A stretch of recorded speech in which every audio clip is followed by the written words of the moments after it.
Hey everyone, and welcome to the channel. So in front of us, we have the 2024 BMW X5 xDrive50e, finished off in dravit gray metallic.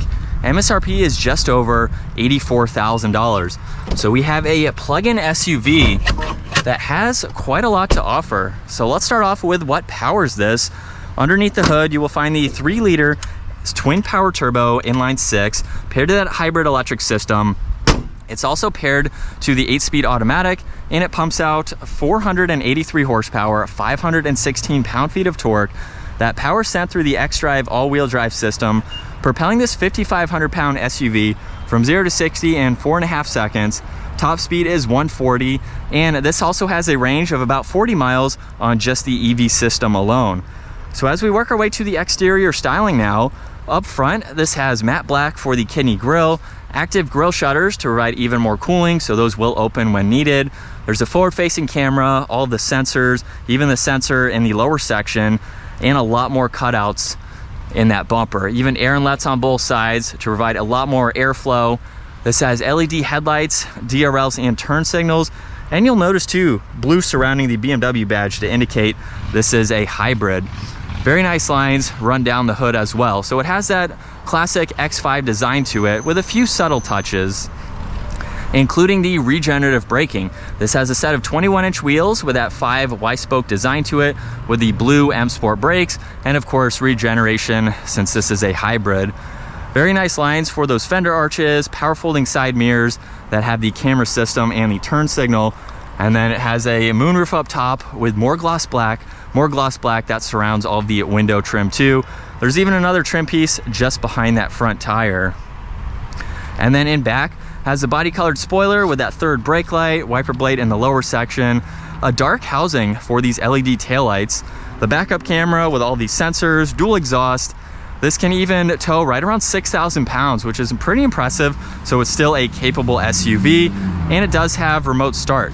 So you just have to triple tap on this button here. You can do that to shut this off as needed. You can also use the key fob to open up this power liftgate or just use that control. Now for the lower section, the one on the left side will open it. The one on the right side will actually lower the entire vehicle. With its adaptive suspension, that gives you a lower load height to put in or take out items. Now the X5 in general has a lot of storage in the back. There's even some space up underneath where you have the charging cable. You can also place that storage cover in the back if you don't need to use it. There's a 12-volt, some grocery holders too, and you can fold the back seats down to give you that much more interior space. Now you can push on one button to close both of those. You can even use that button to lock the vehicle too, just like it is right now. So I do need to grab the key, hit unlock, and now we can take a look at the rear door panel that does have the adjustable sunshade, which is nice to see. Harman Kardon for the sound system, interior lighting. We have some wood trim and a lot of storage up underneath. And then at 5'10", hopping into the back seats, I have plenty of space. There's also an area where you can hook up a tablet and charge it. There's storage pockets, climate adjustments that you can go through, a little bit of storage and auxiliaries in that lower section. And then right in the middle, there's the armrest, a little bit of storage, cup holders that you can use, and you can even fold down this middle section. So if you need some more space into the back, definitely makes it beneficial, and you have a good amount of lighting and visibility, so it's not claustrophobic at all for your backseat passengers. Now up front, it's identical to the rear. However, there are memory seating controls, window side mirror adjustments, even the release for the liftgate and fuel cap release. To plug it in, you come over to the driver's side, and then the fuel cap release is back passenger side.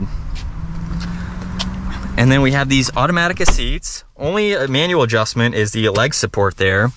But let's fire this up. It seems to fire up in just the EV system, so we are not using the gasoline in it right now. We have the M Sport steering wheel finished off in solid leather, cruise control settings, volume and tuning, Bluetooth voice commands. We have the paddle shifters.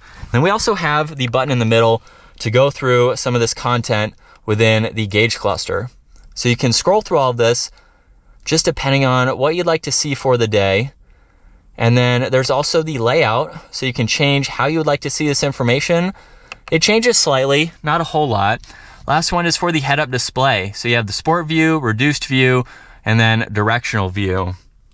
So you have a good bit of info within that gauge cluster.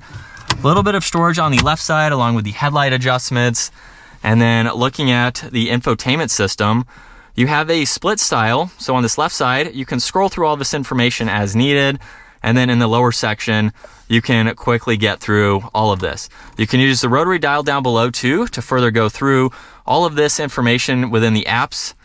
We have a shortcut to all the climates, so you can quickly get through those. There's the navigation along with your phone or your music, so you can pair your phone, but you have your music, and then the temperature dials. There's also shortcuts to get into your heated seats along with the heated steering wheel too.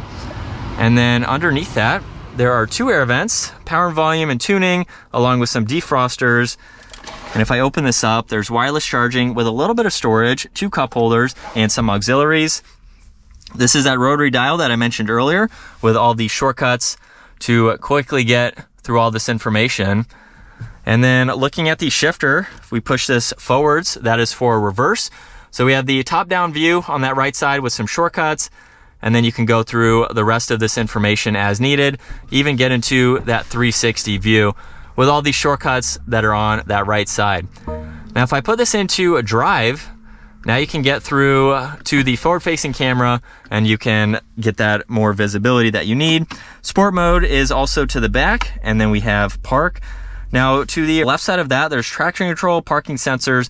You can even pull up the battery, whether you want to have the hybrid system or you want to charge that battery.